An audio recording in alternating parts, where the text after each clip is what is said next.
पूरे बिहार में 75 साल में चपरासी से लेकर मुख्य सचिव तक अगर जितने भी लोग नौकरी में, सरकारी नौकरी में हैं, सबकी संख्या को आप जोड़ दीजिएगा तो वो संख्या होती है 23 लाख।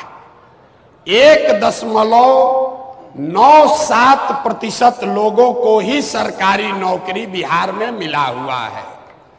और आपको ये सब्जबाग दिखाया जा रहा है कि हम आएंगे तो 10 लाख एक के बार दे देंगे। आप लोग पढ़े लिखे लोग हैं। 75 साल में 30 से ज्यादा सरकारों ने मिलकर 23 लाख नौकरी ही दिया है बिहार में। जाकर पढ़े लिखे आदमी है, चेक कर लीजिएगा। और लोगों को बताया जा रहा है कि हम तो साले भर में 10 लाख नौकरी दे देंगे। 98% बिहार के लोग, उनको सरकारी नौकरी नहीं है और बहुत हद तक उनको मिलेगी भी नहीं। लेकिन रोजगार जरूर होना चाहिए। उसको समझिए क्यों नहीं है रोजगार।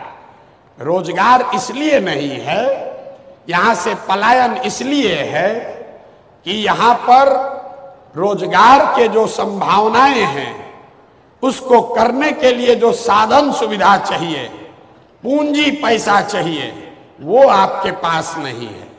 यहां बैठा हुआ जितना युवा है, आपको नौकरी नहीं मिले कोई बात नहीं है। अगर आपको खेती करने में मन नहीं लग रहा है कोई बात नहीं है। लेकिन अगर सरकार की ओर से आपको 5 लाख, 10 लाख, 2 लाख ऋण मिल जाए, कर्ज मिल जाए सस्ते दर पर, बिना किसी गारंटी के, बिना जमीन गिरवी रखे हुए, तो यहां बैठे हुए बहुत सारे लोग वो कुछ ना कुछ अपना रोजी रोजगार कर लेंगे। पूरे दुनिया में लोगों ने रोजगार वैसे ही पाया है। अब आपको वो पूंजी यहां क्यों नहीं मिलती है, ये समझिए। रिजर्व बैंक ऑफ इंडिया हर साल एक आंकड़ा जारी करता है पूंजी के संबंध में, जिसको कहते हैं क्रेडिट डिपॉजिट रेशियो। मतलब बैंकों में आपने, हमने कितना पैसा जमा किया और बैंकों ने उसके एवज में आपको, हमको, सबको मिलाकर कितना पैसा वापस रोजी रोजगार के लिए दिया, घर बनाने के लिए दिया, गाड़ी खरीदने के लिए दिया, पढ़ाई करने के लिए दिया। इसको कहते हैं सीडी रेशियो। पूरे देश में सीडी रेशियो है 75% औसत। मतलब अगर सब लोग मिलकर बैंक में 100 रुपया जमा किए तो बैंकों ने 75 रुपया वापस दिया लोन के तौर पर, ताकि लोग रोजी रोजगार कर सकें। बिहार में 1990 से लेकर अभी तक सीडी रेशियो है 40%। नतीजा क्या हुआ? पिछले वर्ष पूरे बिहार की गरीब जनता ने बैंकों में जमा किया 4,61,000 करोड़ रुपया। 4,61,000 करोड़। अगर 75% पैसा आपको, हमको, समाज को ऋण के तौर पर मिलता काम करने के लिए, रोजगार के लिए, तो बिहार के लोगों को मिलता 2,80,000 करोड़ रुपया। लेकिन मिला कितना? 1,61,000 करोड़। बाकी का पैसा कहां गया? बाकी का पैसा इन बैंकों ने बिहार से उन राज्यों में भेज दिया जहां उद्योग धंधे लग रहे हैं, जहां रोजगार हो रहा है। गुजरात में, कर्नाटक में, आंध्र प्रदेश में, तेलंगाना में, तमिलनाडु में, केरल में सीडी रेशियो 90 से ज्यादा है। मतलब वहां के लोग अगर 100 रुपया बैंक में जमा किए तो उनको 90 रुपया मिला रोजी रोजगार के लिए। और बिहार के गरीब लोग 100 रुपया जमा किए, आपको 40 रुपया मिला। इसका असर क्या है, इसको समझिए। पिछले 30 वर्षों में बिहार के बैंकों ने बिहार से 26 लाख करोड़ रुपया। याद रखिए और लोगों से पूछिए, यहां के वित्त मंत्री को भी पता नहीं है, कोई पूछता ही नहीं है। 26 लाख करोड़ रुपया आपका हमारा ये पैसा दूसरे राज्यों में भेज दिया। आपको आदमी का पलायन दिखता है। हम आपको बता रहे हैं कि ये पलायन इसलिए है क्योंकि यहां से पूंजी और बुद्धि का पलायन है। पैसा जो है वो बाहर जा रहा है, जो पढ़ लिख कर बुद्धिमान है वो बाहर जा रहा है, तो जो बच गया लेबर, उसके पास तो कोई ऑप्शन ही नहीं है, विकल्प ही नहीं है, उसको बाहर जाना ही जाना है। अब इसको गंवई भाषा में समझिए। मान लीजिए कि आपको बाल काटने आता है, आपके पास 20,000 रुपया है, आप चाहते हैं कि एक सैलून लगाकर हम एक अपना रोजी रोजगार शुरू करें।